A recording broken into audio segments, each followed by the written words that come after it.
What is CVP analysis? Cost volume profit CVP analysis is important to use in accounting and management to understand the relationship between cost, sale volume, and profit. It helps business evaluate how changes in selling prices, production costs, and sale volume affect their profitability. By identifying the break-even point and contribution margin, CVP analysis support decision making related to pricing, budgeting, and strategic planning for future operation and ensuring that a business can achieve its financial goals under different scenarios. In this project, we apply CVP analysis to real business case to evaluate performance and suggest strategy to improve profitability in a competitive environment. Hi guys, my name is Vigneshwari. My metric number is 304284. Let's start by looking at the reproduced income statement for 2024 based on the data we're given.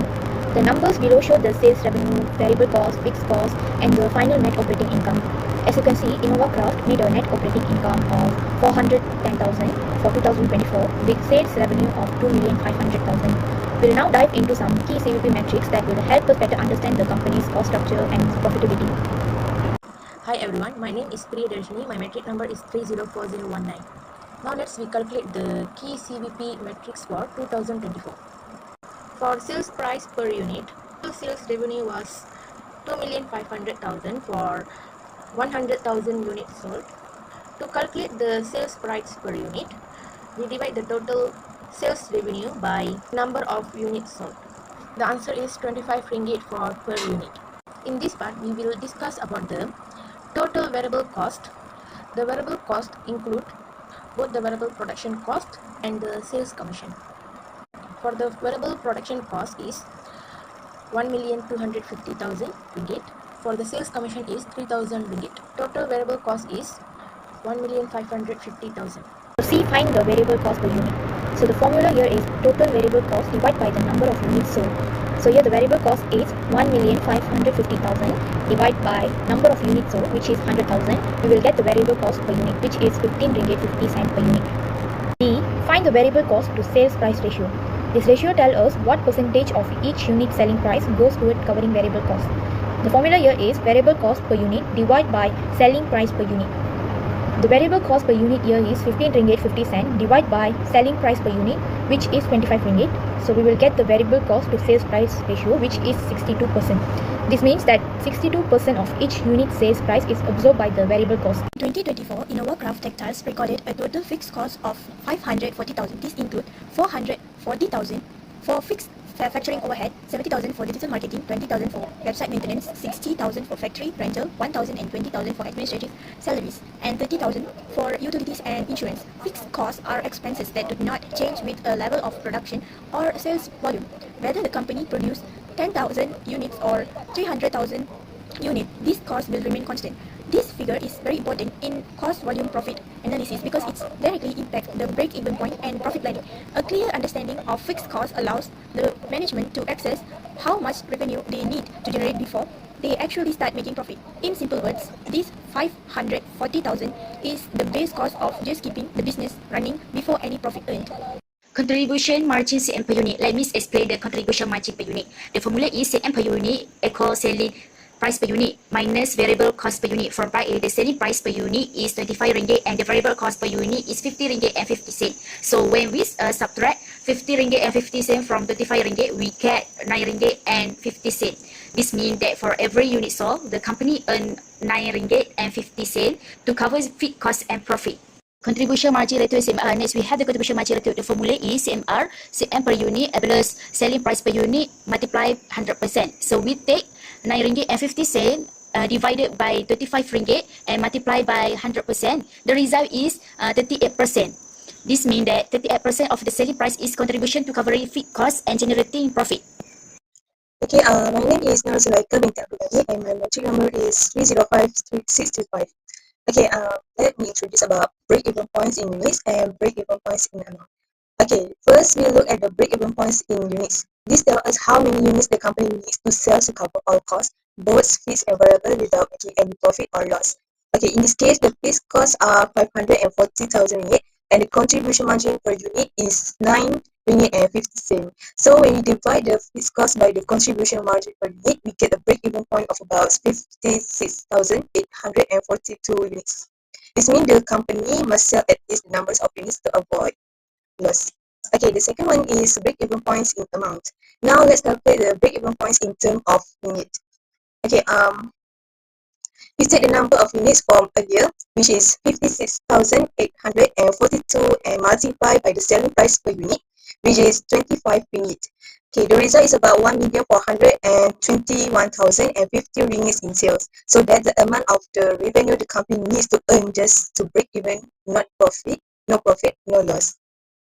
The net income to sales ratio shows how much profit a company makes from each ringgit of sales. For InnovaCraft in 2024, this ratio is calculated by dividing the net operating income of 410,000 by the total sales revenue of 2,500,000. This gives us a ratio of 16.4%, which means for every 1 ringgit earned from sales, the company keeps about 16 cents as profit. While this isn't bad, the company's goals for 2025 is a higher ratio of 28%, which shows they want to become more profitable. To achieve that, they need to either increase their revenue, reduce costs, or both.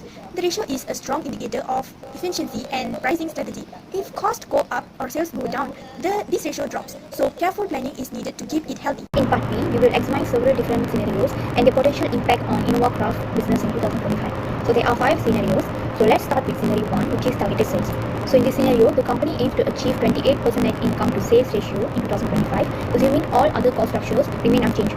So our goal here is to determine the quantity of companies and spending that must be sold in 2025 to meet this target. So the first step will be we need to adjust the variable cost per unit. So the original production cost per unit in 2024 will be 12 ringgit 50 cents. So with the 4% increase in material cost, the new production cost will be 13 ringgit. So for the sales commission, they already mentioned that 12% of selling price. So we need to times 12% with the selling price, which is 25 ringgit, which will be 3 ringgit. So to get total variable cost per unit in 2025, we need to plus production cost, which is 13 ringgit, with the commission cost, which is 3 ringgit. So we will get the total variable cost per unit, which is 16 ringgit. So the next step will be calculate the required sales to meet the target. So here are the information that we've given. Target net income to sales ratio equals to 28% of sales revenue. So the equation will be 28% times sales. So the next one is selling price per unit. It will be 25 ringgit. For the variable cost per unit, it will be 16 ringgit after 4% increase in raw material cost. For the fixed cost, it will be 540,000. It is unchanged from 2024. For the contribution margin per unit, we need to minus sales price per unit, which is 25 ringgit, with variable cost per unit, which is 16 ringgit. The total will be 9 ringgit. So for the contribution margin ratio, we need to divide contribution margin per unit, which is 9, with selling price, which is 25, and the total will be 36%. So now for the required sales revenue, here are the formula. Contribution margin ratio minus fixed cost equals to net income. So the answer will be 6,750,000. So to hit 28 profit goal, the sales revenue needed is 6,750,000. If you're selling each unit for 25 ringgit, then the unit that will be needed is 270,000 units. In scenario 2, the company can increase its sales beyond 100,000 units. Okay, however, it still aims to achieve a net income of 28% of total sales. To do this, we first assume the selling price per unit as Y. So total sales will be 100,000 times Y. The target profit is 28% of that amount, which is 28,000 times Y. Now the variable production cost per unit has increased to 30 ringgit, and the sales commission is 12% of the selling price. Okay, this makes the total variable cost per unit equal to 13 ringgit plus 12% of Y.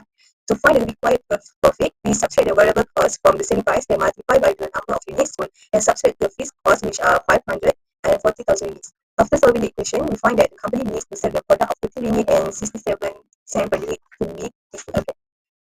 In this scenario, we are analyzing the impact of marketing strategy and cost efficiency initiative on our sales and profitability. We will look at how increased sales and optimized variable cost affect total revenue and expenses. On new sales, the project sales of 2,000 unit, selling price is 28 ringgit for per unit. So 2,000 times with 28 ringgit. So we get 5,600,000 ringgit we get. So new variable cost per unit. So the original production cost was 12 ringgit 50 cent ringgit. So 40% increase. So 12 ringgit 50 cent times with 40%. So the answer is 30 ringgit. Sales commission is 30 ringgit plus with 4 ringgit 48 cent. So the answer is 70 ringgit 48 cent for per unit. So for the total variable cost for the all units, 2,000 times with 70 ringgit 48 cent. So the answer is 3,486,000. In this part, with the cost efficiency improvements, fixed cost reduced by 30% from 540,000 ringgit to 378,000 ringgit.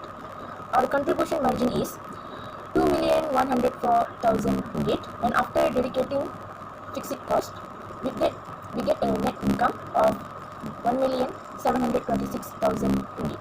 This gives us a strong net income to sales ratio of 30.82%, showing effective cost control and improved profitability. For scenario 4, we are focusing on a product adjustment plan. In this plan, there are three main changes. First, variable cost to sale is now 57%. Second, digital marketing cost increased by 30%. And last, sale volume increased by 150%. Step 1. New sale volume. Original units equal 100,000. After increasing 150%, the new volume is 250,000 units. Step 2. New sale revenue. Selling price per unit stay at 25 ringgit. So 250,000 units multiply 25 ringgit equal 6,250,000 ringgit. Step 3. New variable cost. We calculate 57% of 6,250,000 equal 35,625,000. Step 4. New marketing cost. Marketing cost increased by 30%. So from 70,000 ringgit to 91,000 ringgit. Step 5. Fixed cost. All other fixed costs remain the same. Total fixed cost equal 561,000 ringgit.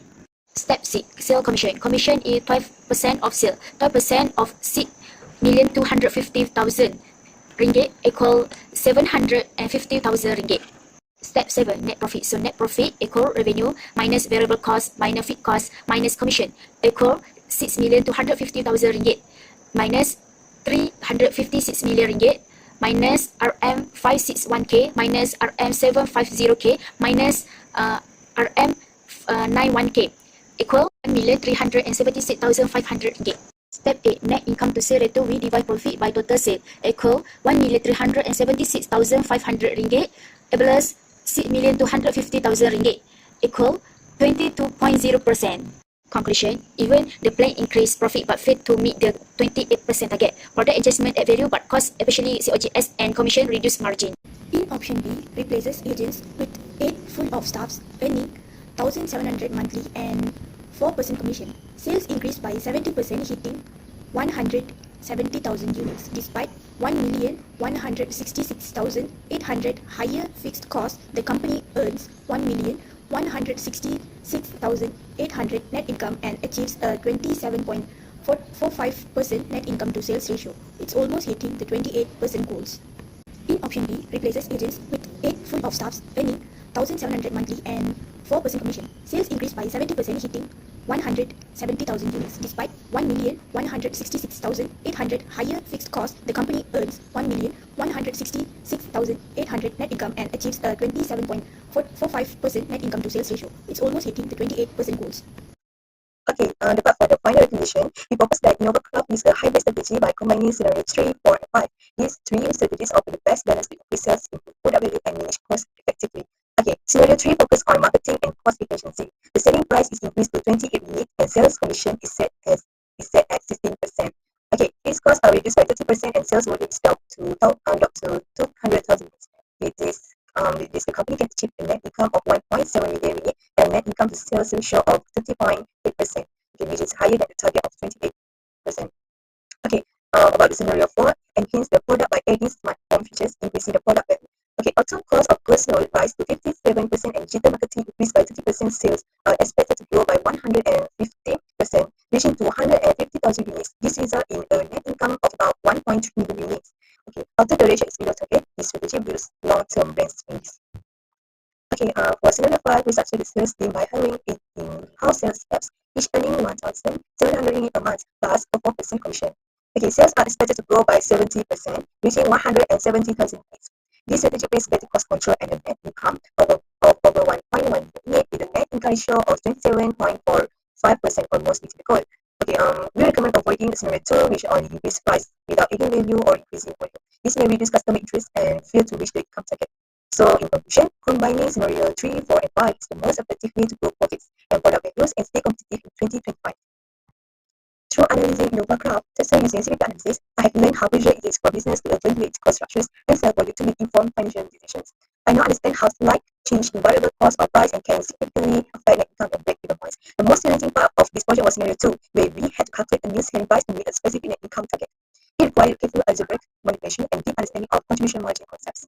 Okay, our group collaborated effectively by dividing tasks according to each member's strengths. We held on a meeting to discuss every scenario and make decision collectively after comparing results.